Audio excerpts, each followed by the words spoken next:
are some teams that don't go to the NIT. When you contrast that to tonight, the emotions on both teams out there. Yeah, I think it's. Without getting on a soapbox, I think if you have a chance, everybody's different. So I'll say this: like, us not playing was never an option. If you're competing and you're a competitor, and you have an opportunity to go play and play great competition and challenge yourself, like that would be crazy for me to end my seniors, year or a group that really cares about each other like this and say, we're just done. We're done with each other, or the portal, because I think, and I don't know, but I believe all 68 teams in the NCAA tournament accepted their invitations, and they're managing the portal as well. So I think there's maybe some misdirection there in terms of what the real reason is. But this group, I've said all year, like, their superpower is how much they care. How much they care about each other, how much they care about winning, how much they care about their performance, how much they care about these fans, how much they care about Indiana State. I mean, that's a superpower, because they don't want this to end. And, so I would never have cut that off from them. And I think credit Cincinnati, because, you could tell, how much it meant to them as well. And, but it's, if you're really a competitor, like, how could you not love being out there in that atmosphere, that environment, playing incredible competition? Like, that's as good as it gets. There's so much, you never feel more alive than you do out there in those type of battles. Coach, you got your normal game out of Robbie, Ryan, and Jason. I thought the energy that X gave you there in that spurt, there's a couple assists there, and big corner three. They talked about his spurt there for you. Yeah, he's just, sixth man of the year. He just does it every game. He finds ways to contribute. He's an amazing passer. We've been together 6 years, and I recruited him for years, so he's, basically, like a third son.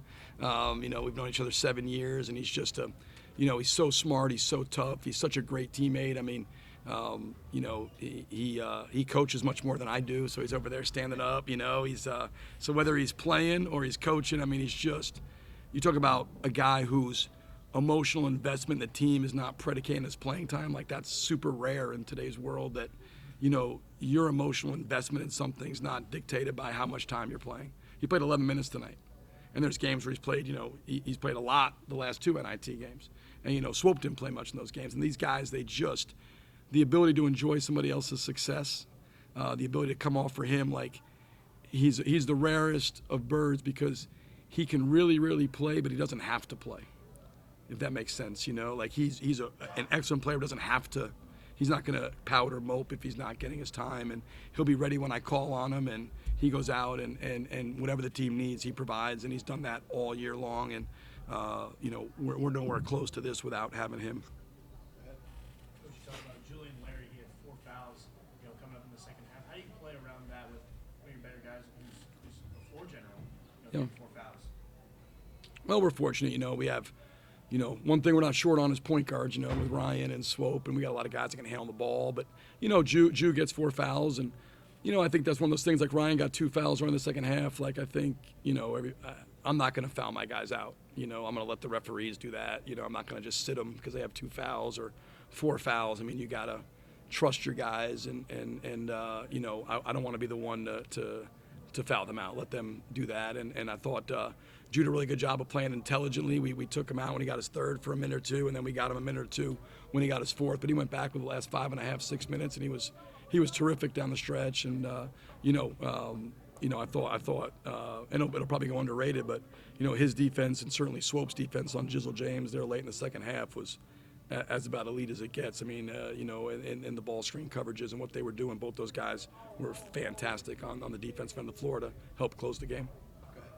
Coach, 19 points, all 10 turnovers, obviously in the second half. Just curious what your game plan was heading into that second half, what you did differently to ramp up the defensive intensity. I thought we were just had a better presence of the ball. I thought we were, we thought in the first half, we thought we were dying at too many ball screens. We really tried to get a little more aggressive and have a better presence on the basketball. We talk a lot about always, deflections and trying to contest passes and, developing that mindset to be able to get in the ball a little bit. We're not big, so particularly against Cincinnati, Lukosh is 6'8", I think Skillings is 6'6" or 6'7" or whatever, and our guards Ju's 6'2", 6'3", Ryan 6'3", 6'4", Swope's 5'10", and so we have to get underneath them and get some pressure, impact the ball. And I thought second half we did a much better job of kind of maybe disrupting what they wanted to do. But credit them, I mean, it felt like every time, we had a chance, they made a shot, particularly felt like, I don't know, I mean, I know it says Lukosius missed 8 threes, but I don't remember them.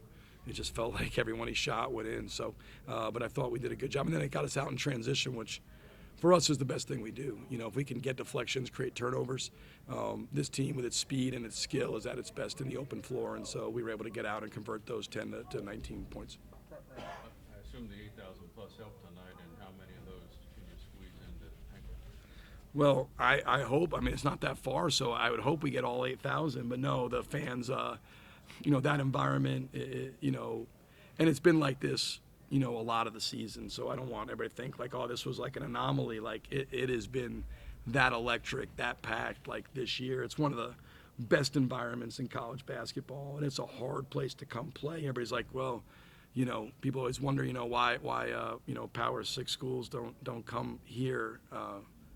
Now people know why Power 6 schools don't come here, right? Like that's what it is. And so when you get into these scheduling debates and you say, oh, well, they didn't play, well, they're not gonna, you're not gonna get these games. So, and again, I don't, not like I'm bashing the Power 6. Like, it doesn't make sense for them to play those games. Like the way the system is set up, they don't want to come and lose on the road to Indiana State. So, these fans have made this, we lost one home game all year, and these fans have, the two things that create an incredible home court environment, atmosphere and energy, you got to have great players, which we do, and you got to have fans that are just, bring energy and passion, and I think, you see that when you come in the Holman Center. As a follow-up, you mentioned Mr. James earlier. Just curious on your thoughts on him making his second career start with Davey Thomas being lost for the season. Yeah, he was. He's 2 games. What do you have? 25 and now 21. So he's averaging 23 a game in his 2 starts. I mean, he doesn't look like a freshman. We scrimmaged Cincinnati back in October. At Cincinnati, so we had a chance to look at those guys now. Bandango, some of those guys weren't eligible at the time because of the transfer rules, and Robbie didn't play for us because he had a bad back. But to see his development, to my Jizzle James development from what he was there to what he is now, I mean, night and day. He looked poised, confident.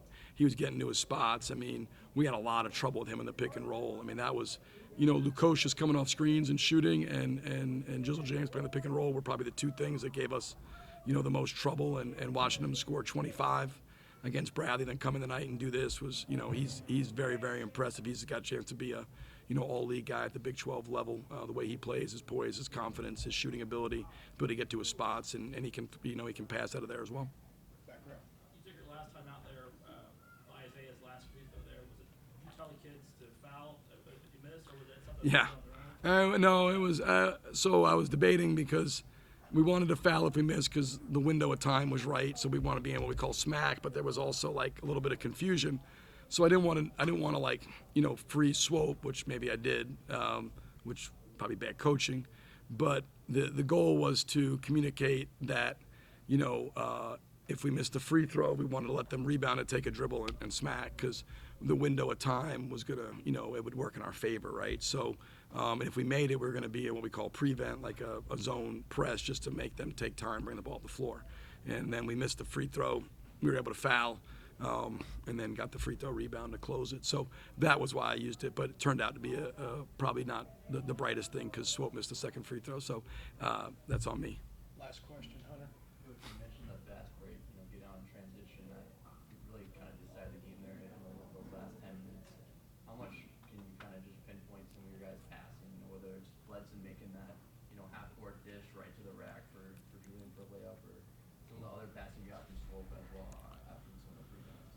Yeah, I just think, look, you look at, we play, with great pace. I think that's a big part of our offense is trying to play with in transition. I think, and then we have a lot of guys who can really handle and pass the basketball, which is a luxury to have where you got that many guys that can handle the rock and can, are willing passers, not just capable, but willing passers. And so, you look at our numbers, I think we had 18 assists tonight. I think we've, had crested 20 the first 2 games, the NIT each game, and we're close to 18 a game, when you look at our season total. So, it's right in line with what we've been. Cincinnati is, I said in the beginning, I think they're the 15th ranked defense in the country in terms of defense efficiency. I mean, that's a monster defensive team with length and athleticism. And so for us to put up 53 in the second half, it's just a credit to our guys in terms of, their ability to really execute and work together collectively to generate great shots. And transition is a big part of that. Coach, thank you. Thanks, guys. Sorry, Andy.